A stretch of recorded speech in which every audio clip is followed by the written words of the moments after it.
오늘 함께 나누실 말씀은 요한복음 5장 30절부터 40절까지의 말씀입니다. 오늘 말씀에 보면은 중요한 말씀이 나오죠. 예수님을 믿고 생명을 얻게 하는 여러 이제 증언들이 이제 나타나고 있습니다. 우리가 살핀 것처럼 예루살렘 양문 곁에 베데스다 연못가에서 예수님은 38년 동안이나 걷지 못했던 그 병자를 고쳐주셨습니다. 그때 유대인들은 자신들이 철칙처럼 여기는 법조항을 내세우게 되죠. 안식일에 이 사람이 자리를 들고 걸어가게 그리 일을 시켰다라는 명목으로 예수님께 시비를 걸어왔습니다. 그때 주님께서 하신 대답이 내 아버지께서 이제 하나님이라고 하죠. 내 아버지께서 지금도 일하시는데 내가 어떻게 일을 안 할 수가 있느냐라고 대답을 하시죠. 그래서 참 뒤틀려진 그들 마음에 불을 지르신 것도 맞지만 결국 이것 때문에 이 예수가 감히 하나님과 자신을 동등한 것으로 동등됨으로 여기는 이 신성모독이라는 죄목을 더하게 그렇게 하신 것이죠. 그래서 결국 이것 때문에 유대인들은 이때부터 예수를 죽이려고 마음을 먹게 됩니다. 그런데 예수님은 이런 것에 연연하지 아니하시죠. 자신이 하나님과 동등하다라는 것에 대해서 그냥 말씀을 이어가십니다. 진리이기 때문에 동등하신 분이기 때문에 진리에 대해서 그냥 담담히 말씀을 이어가시죠. 아들이 스스로 행하는 것이 없다. 아버지께서 행하는 그것을 아들도 행한다. 아버지께서 아무도 심판하지 아니하고 심판을 다 아들에게 맡기셨다. 이런 말들을 이어가십니다. 오늘 말씀에도 예수님은 자신이 하나님과 동등된 하나님과 하나라는 것을 밝히시면서 자신의 뜻이 아니라 그냥 하나님의 뜻, 아버지의 뜻을 따라 내가 행하고 있다라고 분명하게 말씀을 하십니다. 30절을 보면은 나는 아무것도 스스로 할 수 없노라 라고 이렇게 말씀을 하십니다. 이 말씀은요, 즉 나는 나 자신도 내 마음대로 하지를 않는다 이런 뜻이죠. 오직 아버지께 들은 대로 심판도 그렇게 행하기 때문에 나의 심판은 의로운 것이다. 그리고 왜곡된 것이나 석연치 않은 것이나 비뚤어진 공정하지 않은 이런 것은 없다. 모든 것이 올바르고 공정한 심판이라. 그 이유를 말씀을 하시죠. 나는 내 뜻대로 하지 않고 나를 보내신 아버지를 기쁘게 하려고 오직 그 아버지의 뜻대로 내가 행하기 때문에 나의 모든 심판은 공의롭다. 이런 말씀을 하시죠. 그냥 지나갈 수 있는 부분이지만 질문이 한 가지 생깁니다. 정말 주님은 아무것도 스스로 할 수 없는 분이신가? 아무것도 스스로는 행하지 아니하시는 분이신가? 예수님은 전능하신 하나님이시죠. 모든 능력을 가지셨고 그 능력으로 행하시는 분이십니다. 그럼에도 불구하고 놀랍게도 나는 아무것도 스스로 할 수 없노라 라고 이렇게 말씀을 하십니다. 우리 인간으로서도 이런 고백 쉽지 않습니다. 정말 어려운 표현이죠.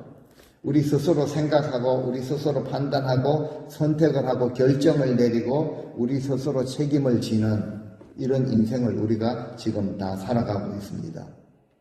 물론 하나님의 도우심을 하나님의 좋은 정도는 받지만 결국은 보면 내 인생은 내가 결정하고 내가 책임진다라는 사상이 우리에게는 팽배합니다.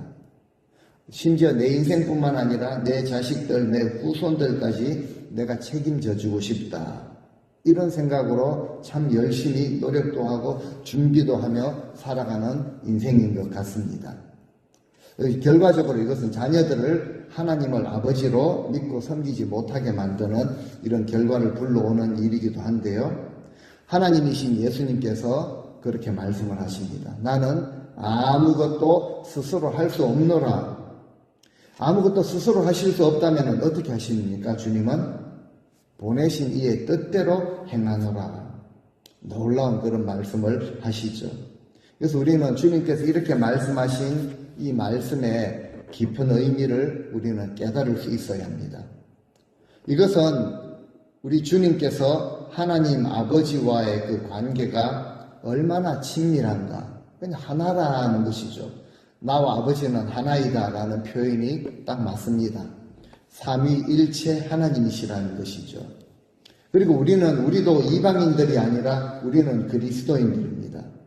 하나님을 아버지로 모시고 살아가는 자들이죠. 그리고 우리를 구원하신 예수 그리스도를 닮아가는 자들입니다.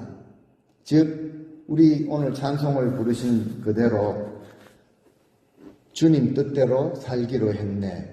나의 뜻대로, 나의 원대로, 나의 만족을 위해 사는 존재가 아니라 우리를 보내신, 우리를 구원하신 이의 뜻대로 살아가는 존재들이라는 것이죠.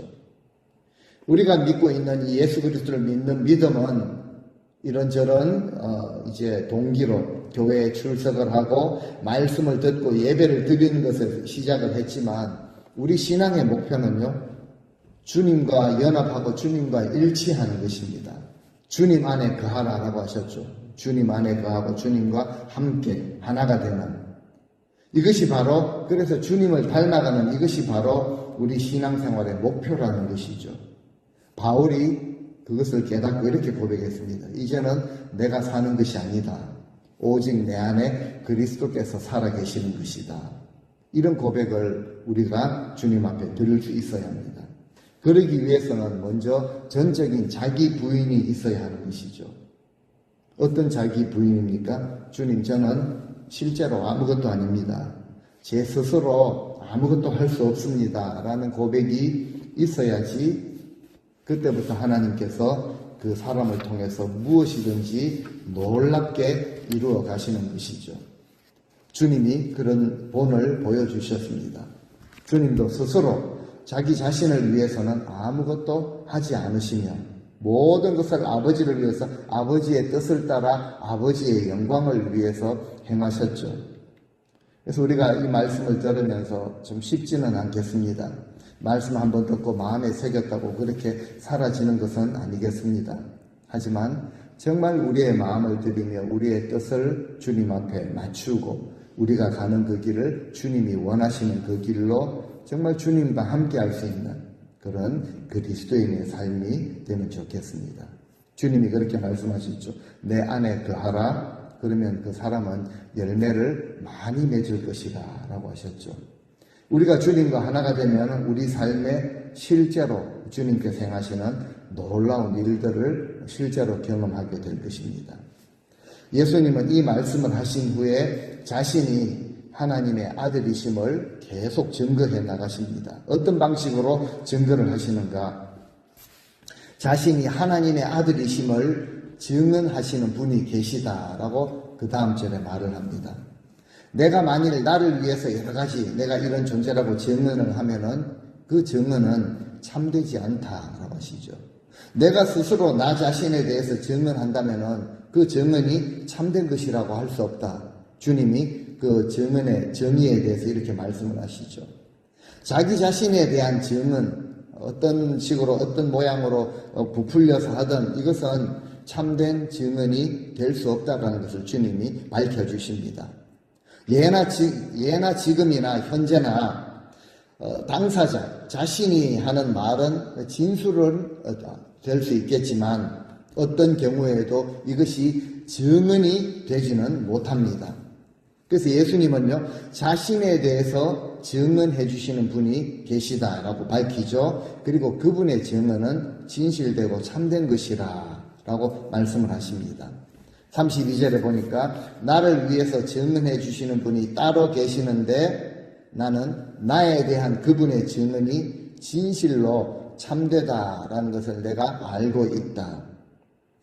나 스스로 내가 옳다라고 열심히 자기 자신을 증거하는 사람들 가운데는요, 그것이 충분하지 않고 때로는 그것이 참 이렇게 엉터리 가짜일 경우가 많이 있습니다. 왜냐하면 진짜는요, 자기 자신을 그렇게 드러낼 필요가 없고 또 그렇게 잘 하지 않습니다. 왜냐하면 진짜이기 때문에 그렇죠.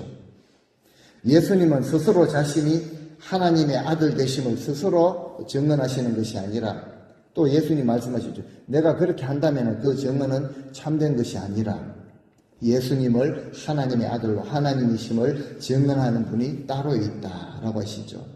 바로 하나님 아버지. 예수님께서 세례를 받고 올라오실 때 하늘에서 들린 음성이 있죠. 이는 내 사랑하는 아들이요 내 기뻐하는 자라. 하나님께서 직접 증거해 주신 것입니다. 또 증거하시는 분이 계시는데 바로 성령 하나님이시죠. 지금도 성령님은 우리로 하여금 예수 그리스도 주님을 깨닫게 하고 주님의 말씀이 생각나게 하시고 때로는 우리 삶에 교훈과 책망을 주십니다.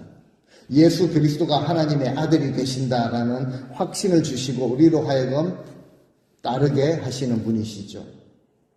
그런가 하면 그 다음 절에 보면은 사람들 가운데도 예수 그리스도가 하나님의 아들 메시아가 되신다 이것을 증거하고 있다라고 하시죠. 요한이 나타납니다. 너희가 요한에게 사람을 보냈는데 요한이 이 진리에 대하여 증언하였다라는 거죠. 어떤 사상이나 어떤 주장을 말하는 것이 아니라 요한은요 진리에 대해서 증언한 인물입니다. 지금까지 우리가 살펴본 요한복음에도 예수 그리스도를 증거한 인물들이 나타나죠. 우물가의 여인, 내가 보니까 참으로 메시아가 되십니다. 동네에 들어가서 그 물동이를 버려두고 동네에 들어가서 예수가 그리스도 되신다라는 것을 증언하였죠. 고침을 받은 38년 된 병자 들어가서 사람들 앞에서 그렇게 증언을 하였습니다. 그 전에 이제 요한이 오래전에 이미 예수 그리스도에 대해서 증언을 하였다라는 거죠. 요한복음 1장에서 우리는 살폈습니다. 예수님께서 자기에게 나오시는 것을 보면서 말하죠. 보라, 이분은 세상의 죄를 지고 가시는 하나님의 어린 양이시다. 내가 전에 말하지 않았느냐? 내 뒤에 오시는 분이 있는데 나보다 앞선 것은 그분이 나보다 먼저 계셨기 때문이라. 내가 말한 것이 바로 이분을 가리키는 것이다. 요한이 예수님을 증언할 당시에 이미 많은 유대인들은요, 세례 요한을 참된 선지자로 알고 있었습니다. 가장 먼저 그를 세례 요한을 증인으로 소개를 하죠. 예수 그리스도 앞서 보내심을 받은 자로서 많은 사람들 앞에서 보라, 세상 죄를 지고 가는 하나님의 어린 양이다 라고 증언했던 인물입니다. 그래서 제사장과 레위인들이 사람을 요한에게 보내죠. 그래서 너는 그러면 누구냐? 너 정체성을 밝히라 라고 요구할 때 요한의 증거는요, 나는 그리스도가 아니다. 주의 길을 곱게 하라고 보내심을 받은 자고 광야에서 외치는 자의 소리다. 내 뒤에 오시는 분은 참으로 위대하신 분이시다. 나는 그분의 신발끈, 하인들이 하는 것처럼 신발끈을 풀어드리기에도 부족한 존재이다. 나는 이 종들보다도 더 주님의 종보다도 더 부족한 존재이다 라고 요한이 스스로 증언을 하였죠. 이와 같은 세례 요한에 주님을 향한 분명한 증언이 있었음에도 주님은 34절에 이렇게 말하죠. 나는 사람에게서, 그 요한도 그렇게 증언을 하였지만 사람에게서 증언을 그렇게 취하지 않는다. 내가 지금 이 말을 하는 것은 너희로 하여금 구원을 받게 하기 위함이다. 그 너희들이 지금 대단한 인물로 그렇게 인정하는 세례 요한의 증언도 나에게는 실상은 필요하지 않다. 나는 그런 사람의 증언은 취하지 않는다. 내가 하나님과 하나이다, 하나님과 동등되다 라고 이렇게 너희에게 말을 한 것은 사람이 내게 좋게 증거하여서 메시아가 되신다라고 증거해서 그 증거를 받아들여서가 아니로 바로 너희를 구원하기 위해서 내가 이 말을 하는 것이라. 주님께서 이렇게 설명을 하시죠. 바로 세상을 사랑하셔서 세상을 구원하신 증거로 주님께서 그 말씀을 하시는 것이죠. 그리고 이것이 어떻게 드러났는가 하면은 그냥 주님께서 행하시는 사역, 행하신 모든 일을 통해서 그냥 드러난 것입니다. 하나님께서 맡기신 사명이기 때문에 주님 하나님이 하신 말씀 그대로 순종함으로 감당을 하셨죠. 복음이 전파되어지고 영혼들이 구원을 받고 귀신들이 쫓겨나고 병자들이 치유받는 이런 사역. 그래서 하나님은 하나님께서 예수 그리스도가 하나님 아들 되시고 구원자가 되시는 것을 예수님이 행하시는 모든 일을 통해서 세상 가운데 증거해 주신 것이죠. 그렇다면 요한은요, 누구보다도 겸손하게 그는 흥하여야 하겠고 나는 그렇게 말할 필요도 없는데 나는 망해야 할 것이다 라고 하면서 예수님을 증거했던 요한은 어떤 존재인가? 성경이 이것을 빠뜨리지 않고 증거해주고 있습니다. 35절을 보니까 요한은 켜서 비추이는 등불과 같은 그런 존재이다. 너희가 한때 그 빛에 즐거이 있기를 원하였다. 요한 자체는 빛이 아니다 라고 하시죠. 요한을 통해서 빛 대신 예수 그리스도, 정말 참 빛이 되시는 예수 그리스도를 세상 가운데 비추는 등불과 같은 그런 존재, 도구로 쓰임받은 존재라는 것이죠. 이 말씀 35절 말씀을 통해서 우리가 참 귀한 그런 것을 우리가 깨달을 수 있어야 할 것입니다. 우리도 마찬가지라는 거죠. 우리가 행하는 모든 사역도 마찬가지입니다. 우리는 그저 도구에 불과한 존재들이죠. 우리의 사역을 통하여서 예수 그리스도, 구원의 주님, 생명의 주님이 드러나야 하는 것입니다. 오직 주님 한 분만이 밝은 빛으로 드러나야 하는 것이죠. 우리는요, 그저 통로로, 도구로, 청지기로 쓰임받을 뿐입니다. 이 자세를 우리가 잃어버리면 안 됩니다. 요한은요, 스스로 말하기를 광야에서 외치는 소리에 불과합니다. 주님의 신발끈 부러뜨리는 그 일도 감당하기에는 모자란 그런 존재입니다. 라고 실제로 그렇게 고백했던 것처럼 우리도 지금 누가 오셨다고 해가지고 신발끈을 풀어드리고 이런 일을 할 수 있겠습니까? 주님이 우리에게 하신 말씀이 있죠. 우리 역시 모든 것을 행한 후에, 그러니까 수고하고 헌신하고 충성을 했다는 것이죠. 이 모든 것을 행한 후에도 실제로 우리 마음에는요, 주님, 그저 저는 무익한 종이었습니다 라고 고백할 수밖에 없는 존재가 우리라는 것이죠.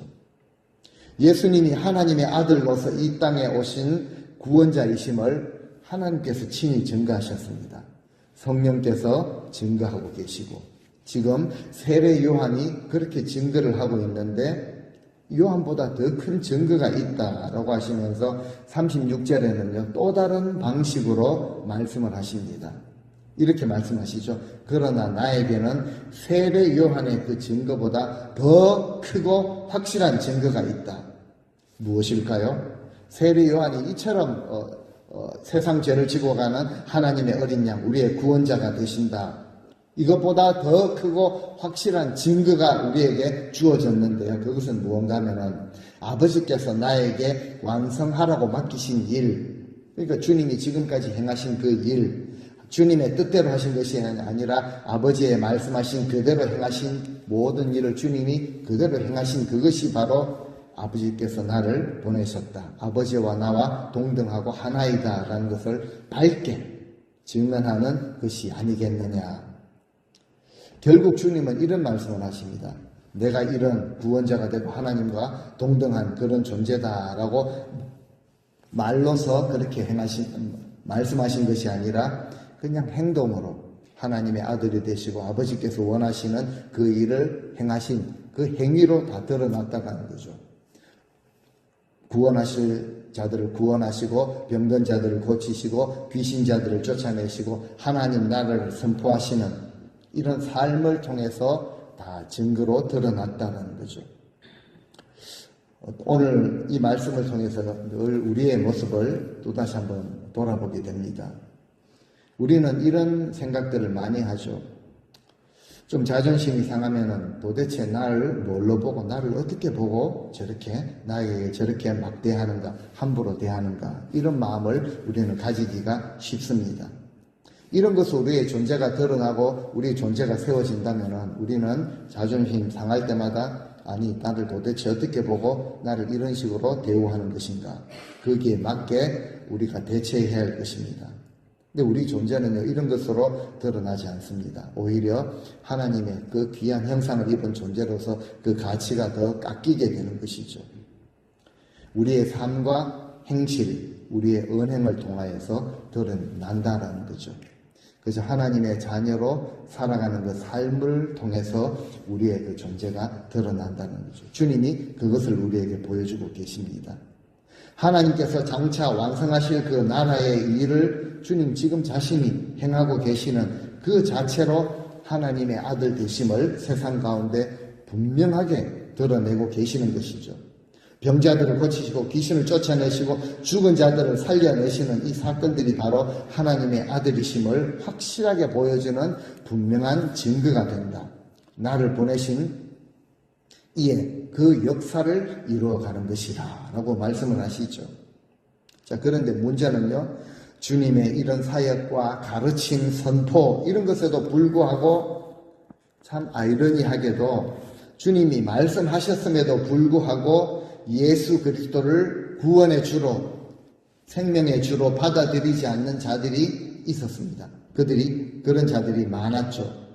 왜 그들은 예수 그리스도를 구원자로 받아들이지 못했을까? 왜냐하면 그들의 마음이 이미 완악해졌습니다. 강팍해졌습니다. 이미 강하게 굳어져 있었기 때문에 메시아가 오셨지만 구원자 되시는 하나님의 아들이신 예수 그리스도를 영접하지 않았던 것이죠. 하지만 예수님은 구원자이시고 하나님의 아들이 되신다라는 것을 37절에 보니까 아버지께서 또다시 친히 증거하고 계시다는 거죠. 또한 나를 보내신 아버지께서 친히 나를 위하여 증언하셨느니라. 너희는 아무 때에도 그 음성을 듣지 못하였고 그 형상을 보지 못하였다. 주님께서 이런 말씀을 또 이어가시죠. 우리 주변을 보면은 우리는 이제 다른 사람의 증언이나 하나님의 그 증언이 아니라 말씀드린 대로 스스로 자신을 굉장히 높은 데 두고 자신을 높은 데 그렇게 처하며 살아가는 그런 모습이 사실은 많습니다. 열등감도 있고 뭐 이렇지만 또 한편으로는요, 내가 좀 이런 존재다, 뭐 이런 자세로 좀 살아가는 모습이 있죠. 그것이 하나님 앞에서 자신의 존재가 발견되어지고 고귀한 하나님의 왕같은 제사장으로 거룩한 백성으로 존재가 확인되어지면 정말 귀한 은혜인데요. 좀 쓸데없는 자존심, 이런 것들이 굉장히 높아져 있는 이런 모습이 우리 인생에게는 많이 있습니다. 정말 주님 앞에서 주님, 저는 스스로 아무것도 할 수 없는 존재입니다. 그저 무익한 종입니다. 이런 자세는 거의 없고 스스로를 아주 높게 여기고 뭐 나 없이 되는가, 내가 하지 않으면 잘 되는가 보자, 이런 좀 이상한 신앙의 자세도 들어있다라는 것이죠. 우리는 오늘 이 말씀들을 통해서 반드시 기억할 수 있어야 합니다. 주님도, 하나님과 동등되신 주님께서도 나는 사람에게서 증언을 취하지 아니하노라 라고 하셨습니다. 우리 주님도 메시아 되신 그리스도 되심에 대해서 하나님의 증언을 받으셨죠. 하나님이 인정해 주시고 하나님이 말씀하시는 그 증언을 그대로 받으셨습니다. 그런데 어떤 증언을 제시하여도 하나님을 섬기며 경외하며 사랑하는 마음이 없는 사람은 예수 그리스도를 구주로 영접하지 않습니다. 그래서 이어지는 38절을 보면 이렇게 말씀하시죠. 그 말씀이 너희 속에 거하지 아니하니까 그를 하나님께서 보내신 이를 믿지 아니하는 것이라. 그 이유를 말씀하시죠. 바로 말씀이 그 마음속에 거하지 않기 때문에, 하나님의 말씀이 그 안에 머물고 있지 않다라는 거죠. 그래서 하나님께서 보내신 분 예수 그리스도를 온전하게 진실되게 믿지 않는다라는 거죠. 유대인들은 믿었던 것이 있습니다. 그들이 붙들고 있는 전통, 그 율법, 구약에 나와 있는 그 모든 사실은 메시아가 오실 것이라 예수 그리스도를 증거하고 있는 것이죠. 그리고 신약은 메시아 되시는, 구원자 되시는 하나님의 아들 예수 그리스도가 이 땅에 오셨다라는 것을 증거하는 말씀입니다. 하나님의 말씀이, 성경 말씀에 여기에서 벗어나는 법이 없습니다. 다른 사람에 대해서 증거하거나 세상의 만족이나 성공을 부추기는 그런 말씀이 아니라는 것이죠. 오직 영생에 대해서 증거하는 말씀입니다. 길과 진리와 생명이 되시는 주님을 증거하는 말씀들이죠. 그런데 말씀을 무시하다 보니까 보내심을 받은 분을 진실되게 믿지 않는다라는 거죠.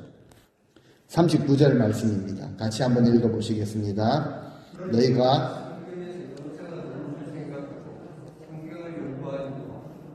이 성경이 곧 내게 대하여 증언하는 것이니라. 성경에 그 유대인들이 성경에서 영생을 얻는 줄을 그렇게 생각하고 있었다는 거죠. 그래서 그 성경을 연구했습니다. 그렇지 않겠습니까? 이 말씀을 통해서 우리가 가장 귀한 영생을 얻을 수 있다라고 생각하면 그것에 대해서 깊이 연구를 하게 되어 있죠. 그런데 연구를 하면 어떻게 됩니까? 그 성경이 곧 예수 그리스도에 대해서 증언하는 것이라는 거죠.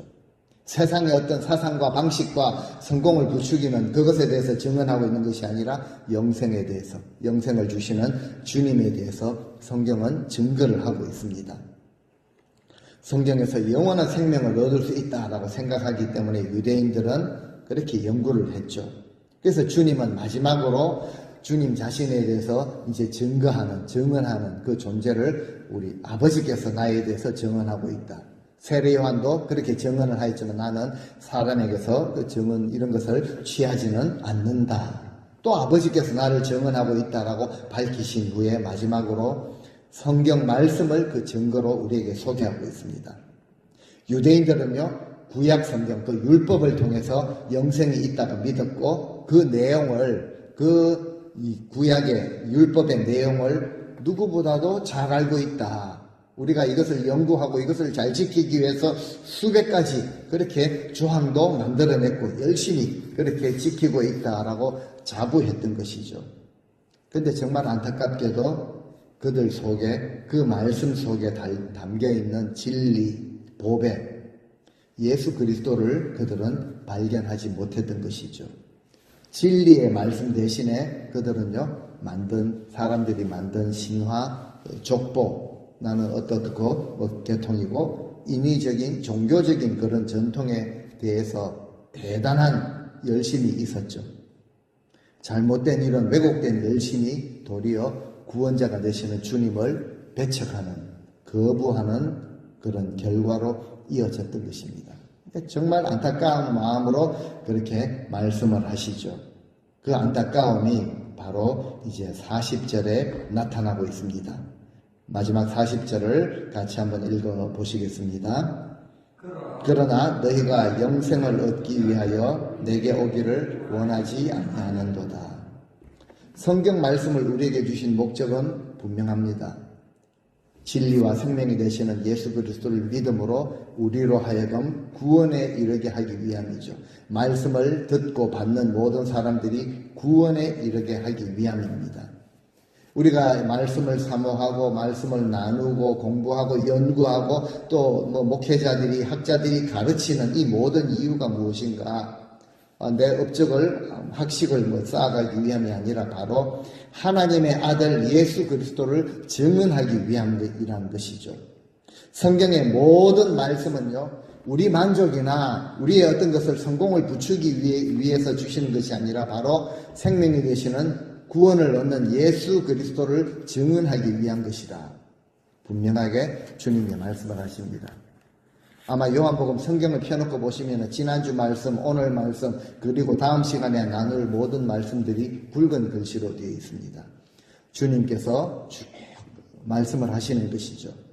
바로 우리에게 구원을 주시기 위하여서 예수님이 친히 그렇게 증언을 우리에게 하고 계시는 것이죠. 안타까운 것은 유대인들, 종교인들의 모습이었습니다.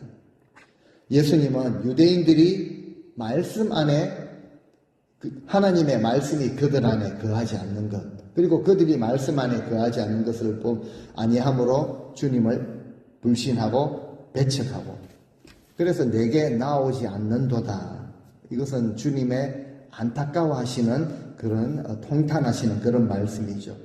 너희가 성공을 얻기 위해가 아니라 영생을 얻기 위해서 내게 나오지 않는다. 그런데도 그렇게 증언을 하고 막 들려주었음에도 불구하고 너희는 이 귀한 생명, 이 영생을 얻으려고 나에게 나오려고 하지 않는구나. 엉뚱한 거 붙들고 있었죠. 그들의 전통, 족보, 인위적인 그런 여러 가지 행위들을 붙들고 있었는데 주님 말씀을 배척하고 주님께 나오지 않았다.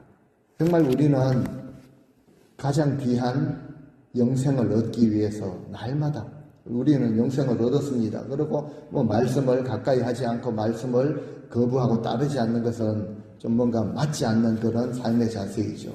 우리는 영생을 얻기 위해서 주님 앞으로, 주님의 말씀 앞으로 가까이 나아가야 합니다. 흥미나 만족이나 유익이 아니라 가장 귀한 영생을 얻기 위함이다 라고 주님께서 말씀을 하셨죠. 오늘 본문의 말씀은 영생을 주시는 예수 그리스도께서 어떤 분이신지를 우리에게 말하고 있습니다.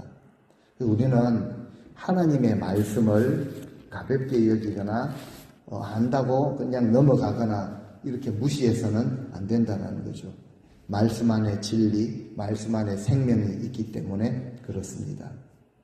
바라기는 오늘 이 자리에 우리 모든 성도님들 그 어떤 것이 아니라 오직 하나님께서 증언하셨고 보장하시는 우리 주 예수 그리스도 주님만 믿고 섬기시고 주님께서 행하신 그 일, 나도 아버지께서 나를 보내신 그 일을 내가 행한다라고 하셨는데요. 주님께서 행하신 일, 그런 일을 우리 삶 속에서도 우리가 충만하게 증거하시고 이 땅에 주님이 원하시는 생명 구원의 역사를 이루어가는 이것이 우리의 소원이 될 수 있기를 바랍니다. 예수님께서 자신을 보내신 하나님의 뜻대로 모든 일을 행하시기 때문에 주님께서 다시 오시는 그날에 행하시는 베푸실 그 심판은 의로운 것입니다. 그래서 우리 주님 앞에 설 때까지 주님께서 원하시는 우리 뜻대로 내가 원하는 것이 아니라 정말 주님이 원하시는 그런 사명을 감당할 수 있어야 합니다. 우리는 스스로 무엇인가 중요한 것, 큰 것을 내가 한다라고 그렇게 착각하기도 하죠. 사람들에게 증거를 받고 사람들에게 인정받는 것을 우리는 대단하게 중요하게 생각을 합니다. 그것이 거짓 증거라고 할지라도 일단 괜찮다, 잘한다, 대단하다 그러면은 좀 괜히 우쭐해지기도 하는 인생입니다. 근데 주님은 그렇게 하지 않으셨죠. 우리도 그렇게 해서는 안 되는 것입니다. 우리 주님도 스스로 아무것도 스스로 결정하지 아니하시고 아버지께서 말씀하시는 것만 행하셨죠.